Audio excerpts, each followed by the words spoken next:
Rumah kayu tersegam ini terletak di sebuah perkampungan dalaman, namun siapa menyangka ianya menyimpan kisah misteri dan amat menyeramkan di sebaliknya.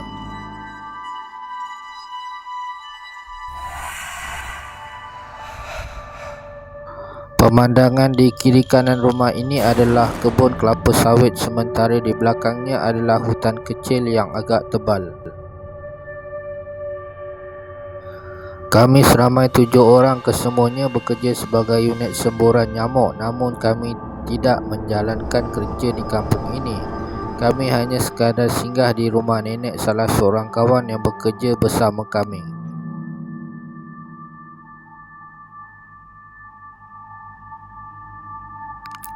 Kami datang bersama sebuah van Ford jenis lama. Kenderaan ini diberikan oleh company untuk menjalankan kerja-kerja penyemburan nyamuk yang dikenakan bayaran. Hari telah memasuki senja, baru kami sampai di halaman rumah neneknya dan kedatangan kami disambut baik oleh dua abang saudaranya yang berumur sekitar lewat 30-an dan 40-an itu.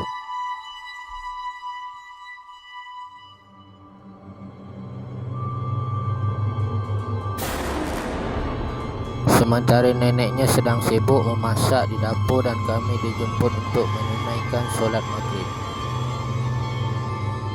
Kami menjalankan solat secara berasingan. Selesai solat maghrib, kami dijamu selera dengan hidangan makanan kampung. Walaupun hanya nangka masak lemak, namun cukup menggembirakan bagi kami.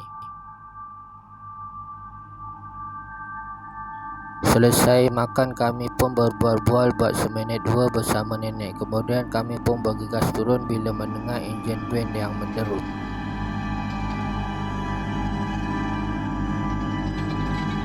Di dalam van itu ada 6 orang, kesemuanya kecuali seorang kawan kami yang juga adalah anak saudara nenek tersebut, kerana masa ini dia tiada di rumah kerana bertemu rakan-rakan sekampungnya.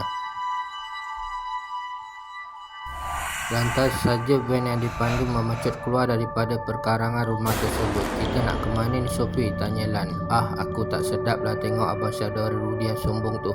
"Kita cari hotel saja," kata Sophie yang merupakan pemandu van tersebut.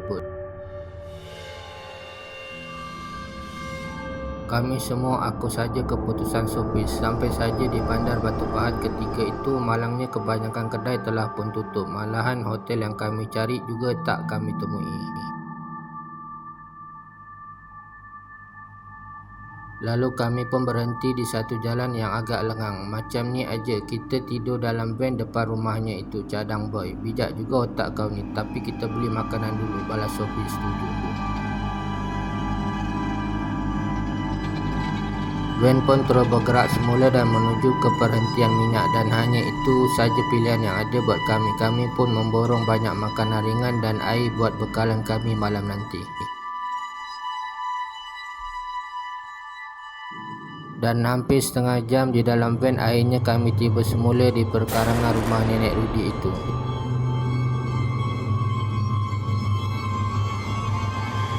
Dan pada masa ini jam telah menunjukkan hampir ke pukul 11 malam. Namun sebelum itu kami terlebih dahulu meminta izin nenek Rudy dan memberikan alasan kami untuk menjaga van yang rosak kuncinya, membuatkan kami terpaksa ambil keputusan tidur dalam van tersebut. Setelah mendapat keizinan, lalu kami pun turun mendapatkan van dan Sophie mula memainkan kaset di dalam van tersebut. Di bahagian depan itu adalah Sophie dan Lan. Di belakang mereka itu aku, Bonnet dan Boy, sementara Botak pula di belakang kami. Kami makan-makan dan menjamu juadah yang kami beli itu sambil melayani alunan muzik disco dance. Jam di tangan menunjukkan ke pukul 12.30 malam. Boy dah lena di sebelahku. Botak juga dah dibuai mimpi. Kelihatan Lan masih setia sementara kedua kakinya terjuntayan pada tingkap pintu van yang terbuka. "Malam ini malam apa ya?" tanya Lan yang membuatkan kami tergamam. "Jumaat lah," sahut Bonnet sambil menutup pintu belakang van. "Aduh, seram pula aku," Bonnet berseluruh, dan kami turut tertawa dengan kelakar Bonnet yang usianya 2 tahun lebih muda daripada umurku ketika itu. Dan pada ketika ini Sophie berbaring di atas ben putih itu tanpa berbaju, rimas katanya.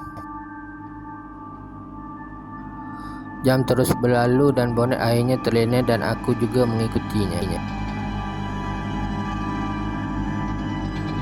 Namun lena kami dikejutkan oleh teriakan suara Sophie yang meloncat turun daripada atas van. Terdengar pintu van bahagian pemandu yang ditutup kuat. "Ada apa Sophie?" tanya Lan. Keheranan melihat Sophie yang terkata-kata cemas cuba menghidupkan enjin van tersebut. Lalu jari telunjuk Sophie menunjukkan pada satu arah di atas pokok kelapa sawit tersebut.